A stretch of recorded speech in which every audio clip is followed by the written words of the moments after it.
हमारे यूसुफ सफ़ी साहब के दफ्तर पर हुई थी।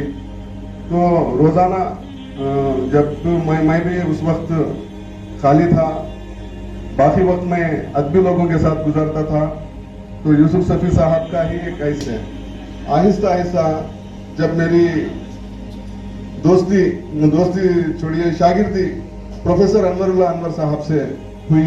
मैं इब्तिदा में कलाम लिखता था तो प्रोफेसर अनवरुल्लाह अनवर साहब को दिखाता था, और अनवरुल्लाह अनवर साहब से एक ऐसे बेलोस रिश्ता मेरा बन गया था कि हर हफ्ता या हफ्ते में 2-3 मरतबा अनवरुल्लाह अनवर साहब से मिलने का मौका मिलता था।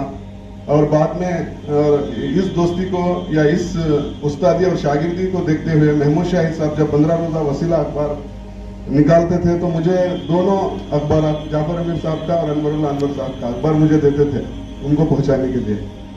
तो अनवरुल्लाह अनवर साहब से तो मुलाकात होती ही थी और उनसे गुफ्तगू भी होती थी, उसके साथ साथ जाफर अमीर साहब के पास भी जाना होता था।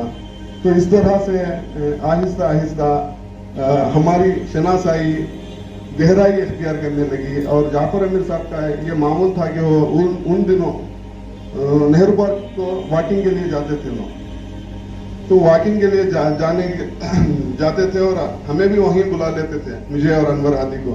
हम वहाँ जाते और उन्हीं उसी पार्क में उनके हम उम्र दोस्त भी रहते थे। जब हम आ जाते तो वो महफिल छोड़कर हमारे पास आ जाते थे, और वो कई उनके हम उम्र दोस्तों को हमारे से गिला भी रहता था कि ये उम्र के बच्चों से आपको क्या ताल्लुकात, उनके वक्त आपको बर्बाद करते हैं तुम्हें। इस तरह के ऐसे कई ये थे। आहिस्ता आहिस्ता जो खुलूसियत मंजूरी का फोन आता था या शाम में इनकार करते तो सुबह मंजूरी का फोन आता था। तो ऐसे कई यादें हैं जिसे एक मुख्तसर वक्त में कहना नामुमकिन है।